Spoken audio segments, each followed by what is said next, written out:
26 نومبر 1930 Canada کے ایک اخبار میں خبر پبلش ہوتی ہے جس کا ٹائٹل تھا ولیج آف دا ڈیڈ۔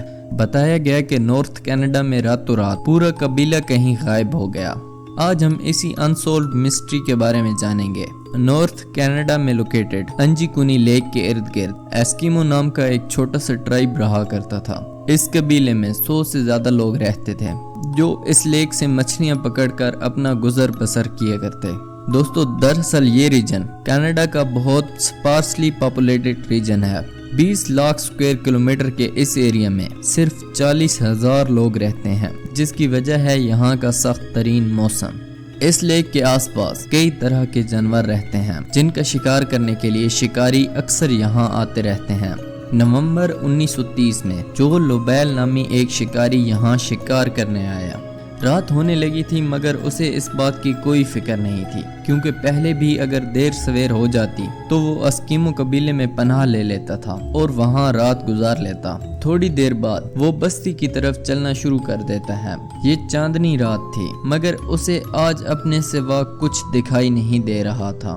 وہ پہلے بھی یہاں آ چکا تھا مگر آج اسے کچھ اب نارمل لگ رہا تھا۔ پہلے جب بھی وہ بستی کے نزدیک آتا تو کتوں کے بھونکنے کی آواز آتی جو کہ بستی والوں نے رکھے ہوئے تھے، لیکن آج یہاں صرف خاموشی تھی۔ اس نے سوچا کہ شاید بستی والے یا تو سو گئے ہیں یا پھر کہیں گئے ہوئے ہیں۔ اب دور سے اسے بستی کے خیمے بھی نظر آنے لگے جن میں سے دھواں اٹھ رہا تھا۔ جب جو لوبیل بستی میں پہنچا تو اس نے دیکھا کہ یہاں نہ تو کوئی انسان ہے اور نہ ہی جانور، لیکن اس نے دیکھا کہ کچھ گھروں سے دھواں اٹھ رہا ہے۔ اس نے سوچا کہ شاید یہاں کوئی موجود ہوگا۔ اب وہ ان خیموں میں بھی گیا مگر وہاں بھی کوئی موجود نہیں تھا۔ وہ یہاں سے جانے ہی والا تھا کہ اس نے کچھ عجیب دیکھا۔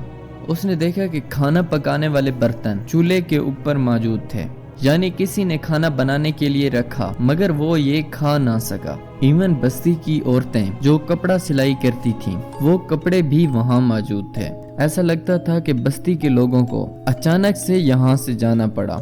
اس کے بعد جو لوبیل نے بستی کا جائزہ لینا شروع کیا۔ اس نے دیکھا کہ بستی والوں نے جو کتے رکھے ہوئے تھے وہ رسی سے تو بندھے پڑے تھے مگر وہ سب بھوک سے مر چکے تھے۔ کھانا ان کے سامنے پڑا تھا مگر انہیں کھانا ڈالنے والا کوئی انسان موجود نہیں تھا۔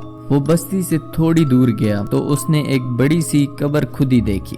یہاں کے لوگ جب بھی بستی سے باہر جاتے وہ اپنے ساتھ کتے ضرور لے کر جاتے تھے۔ یہ سب دیکھ کر ایسا لگتا تھا کہ یہاں کچھ نہ کچھ عجیب ہوا ہے۔ کوئی ایسی آفت آئی ہے جس نے اچانک سے لوگوں کو کہیں اور جانے پہ مجبور کر دیا۔ کچھ ایسا ہولناک ہوا کہ وہ اپنے کتے، کپڑے، کھانا اور گھروں میں موجود چیزیں چھوڑ کر یہاں سے چلے گئے۔ جو نے یہ سب کچھ دیکھ کر قریبی ٹیلی گراف آفس سے رائل کینیڈین پولیس سے رابطہ کیا اور انہیں آنکھوں دیکھا حال بتایا، جس کے بعد پولیس یہاں پہنچ گئی۔ انہیں یہ شک ہوا کہ شاید کسی نے اس بستی پر حملہ کیا ہو اور بستی کے سارے لوگوں کو مار ڈالا ہو، لیکن اگر ایسا ہوتا تو یہاں کہیں نہ کہیں خون کے نشانات ملتے یا یہاں چیزیں بکھری پڑی ہوتی۔ پولیس نے بستی والوں کو ڈھونڈنے کے لیے ایک سرچ آپریشن شروع کیا۔ انہوں نے دیکھا کہ ساری بستی برف سے ڈھکی ہوئی تھی مگر یہاں کسی کے بھی نشانات نہیں تھے۔ بستی میں صرف ایک شخص کے پاؤں کے نشان ملے جو کہ جو لوبیل کے تھے۔ لگتا تھا کہ جو کے سوا نہ تو کوئی یہاں آیا اور نہ کوئی گیا۔ اگر ایسا تھا تو پھر بستی والے گئے کہاں؟ لیک کے اوپر بھی برف جمی ہوئی تھی۔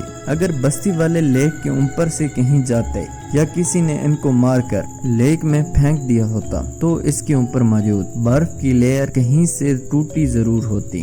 پولیس نے انویسٹیگیٹ کیا تو پتہ چلا کہ یہ لوگ جو کہ آنے سے 8 دن پہلے ہی یہاں سے جا چکے تھے۔ پولیس والوں کے سامنے ڈھیر سارے سوالات تھے جن کا کوئی جواب ان کے پاس نہیں تھا۔ کئی مہینوں کی انویسٹیگیشن کے بعد پولیس نے اس کیس پر انسولو کا ٹھپا لگا کر اسے بند کر دیا۔ 50 سال بعد 1984 میں روجر بور اور این بلنڈل نامی رائٹرز نے اس بارے میں ایک آرٹیکل لکھا۔ انہوں نے معاملے کو UFOs یعنی ایلین سے جوڑنے کی کوشش کی۔ بلنڈل اور بور نے لکھا کہ جب وہ لیک انجیکونی کو ایکسپلور کرنے کے لیے گئے تو انہوں نے ایک شکاری اور اس کے 2 بچوں کو دیکھا۔